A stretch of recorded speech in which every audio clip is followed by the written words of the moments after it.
Alright, so we're going to remove the radiator out of this Jeep. First things first is to remove your breather box that sits right here. Get that out of your way. Then you pop this piece up here. It's got 1, 2, 3, 4 little Christmas tree clips. Slide it up. Set it out of the way. Going to disconnect the overflow.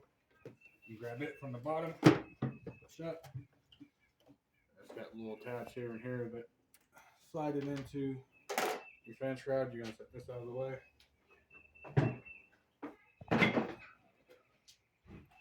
You want to make sure you get yourself a drain pan. You're going to put it over on the passenger side under the radiator. There's a drain plug down at the bottom of the radiator. You're going to turn it to loosen it to drain your antifreeze out of your radiator before you start taking your hoses off. Once you do that, next step is to disconnect the pigtail cooling fans. And then we're going to remove your fan and shroud all in one. And that's 8mm.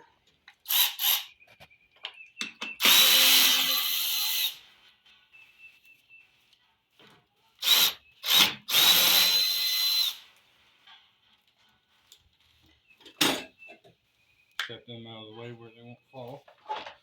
And this will slide right up and out. Take a little finessing.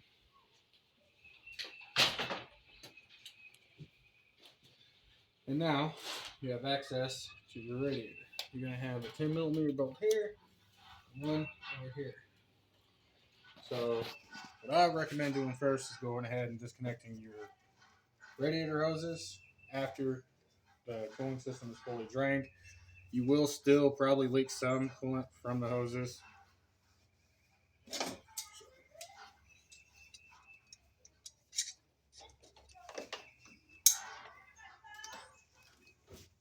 You just twist, slide it right off.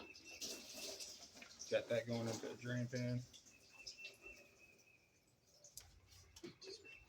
Nothing worse than having one of those hoses top back, coming popping up and saying hello with some antifreeze.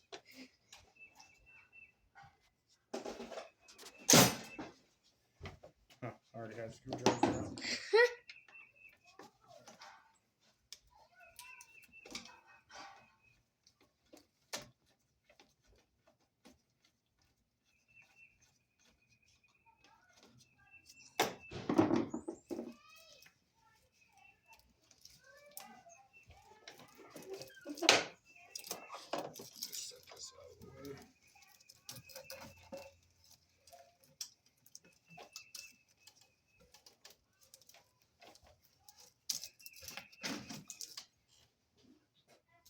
Tugging it down.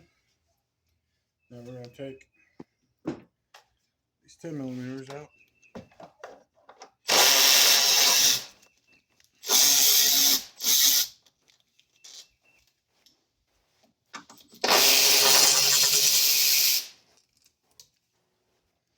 Same thing, set them up out of the way. Make sure they don't roll off and fall. Wiggle it out a little bit. Gain access to the transmission cooler and your AC condenser, both which have to be unbolted in order to get your radiator out. Now someone from another shop put a new radiator in here, so you can tell that they might have dropped a bolt or forgot to put one in.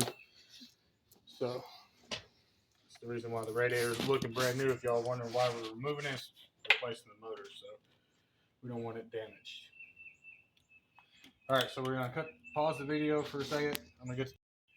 Alright, so you'll have 4 8mm bolts. There'll be 2 up top, and you'll have 2 at the bottom. That'll remove your condenser and your transmission cooler from your radiator. So then we're just going to finesse this radiator out.